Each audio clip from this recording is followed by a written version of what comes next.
옛날에 경상도 어느 마을에 조부자라는 사람이 살았다. 아내는 죽고 혼자 딸 셋을 키우며 행복하게 지냈지만 아들이 없는 것을 늘 아쉬워했다. 그러던 중 어느 날 이웃 마을에 갔다 오는 길에 거짓골을 한 사내 아이를 발견하곤 집으로 데리고 왔다. 그러고는 자식 삼아 머슴 삼아 키웠다. 그럭저럭 세월이 지나 조부자는 딸 셋을 모두 시집을 보내게 되었고 데리고 온 아이도 어느덧 성장하여 장가들 나이가 되었다. 너도 이제 장가들 나이가 되었구나.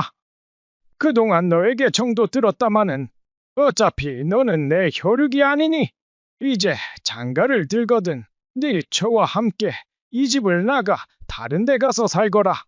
아버님, 그럼 혼자서 어떻게 지내신단 말입니까? 제가 옆에서 아버지를 보살펴 드리겠습니다. 아니, 난 내 자식들이 있는데 뭔 걱정이냐? 나는 내 딸들이 보살펴주기로 했으니 쓸데없는 걱정은 말고 너 살 길이나 찾아서 가거라. 부자는 그렇게 말하며 아이를 장가 보낸 후 약간의 돈을 주어 쫓아내다시피 했다. 그런 다음 딸 셋을 집으로 불러 토지 문서를 나눠주면서 말했다. 재산을 너희들에게 다 주었으니 난 이제 너희들에게 얹혀서 살아야겠다. 아버지, 그렇게 하셔야죠. 아버지가 좋아하시는 것은 무엇이든지 해드리겠습니다. 암요. 이렇게 딸이 셋이나 있는데 저희만 믿으셔요.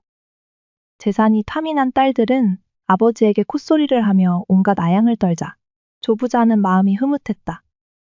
그리고 재산을 나눠준 뒤 조부자는 제일 먼저 큰딸 집으로 갔다. 아버지, 여긴 웬일이세요?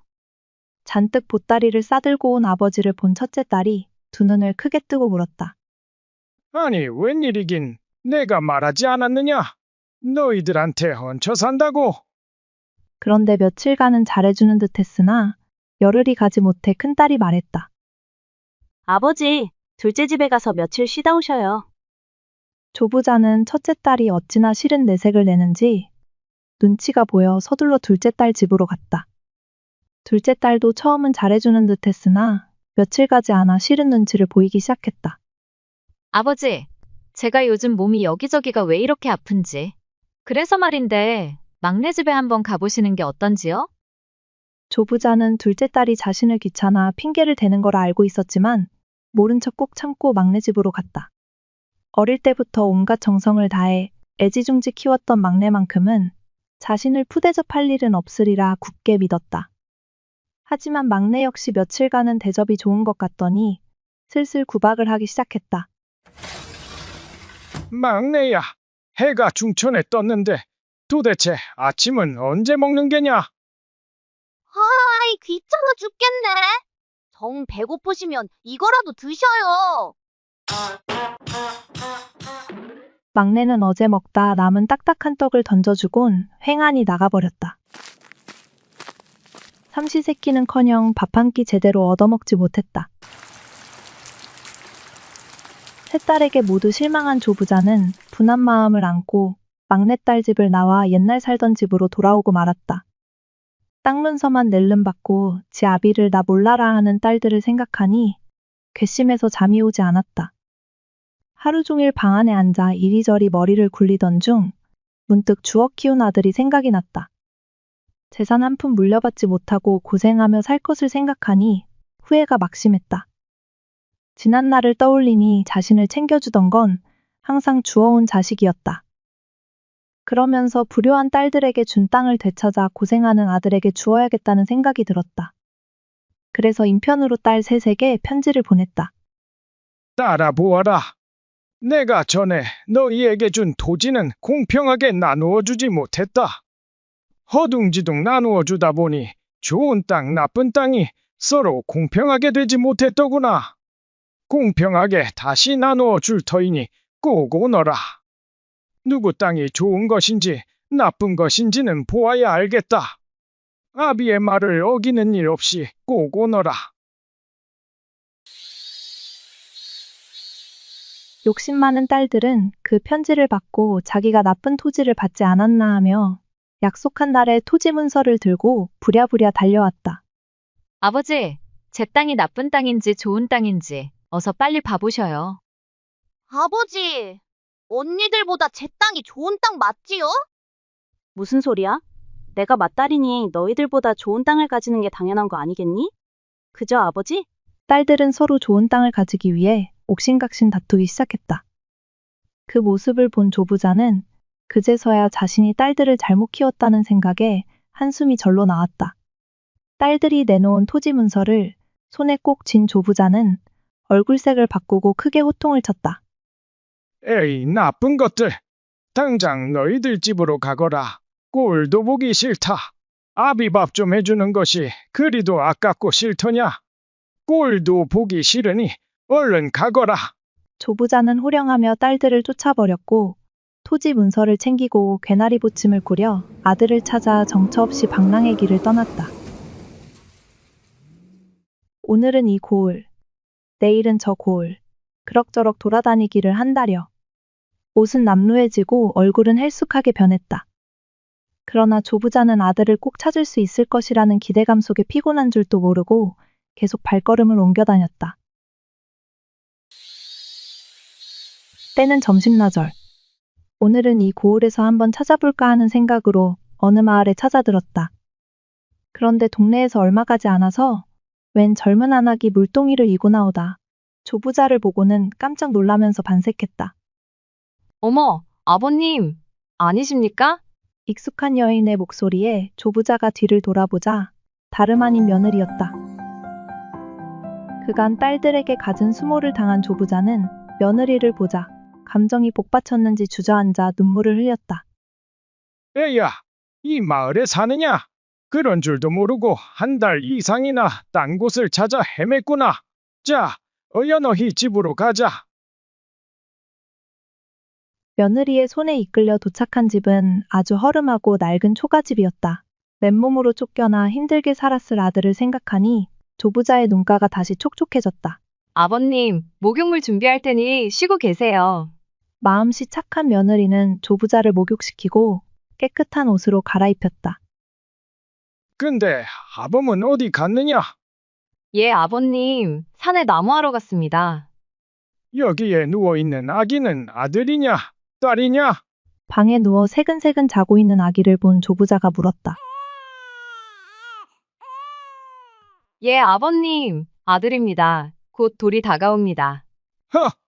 그놈 똑똑하게 생겼구나. 이제 손자를 봤으니 죽어도 한이 없다.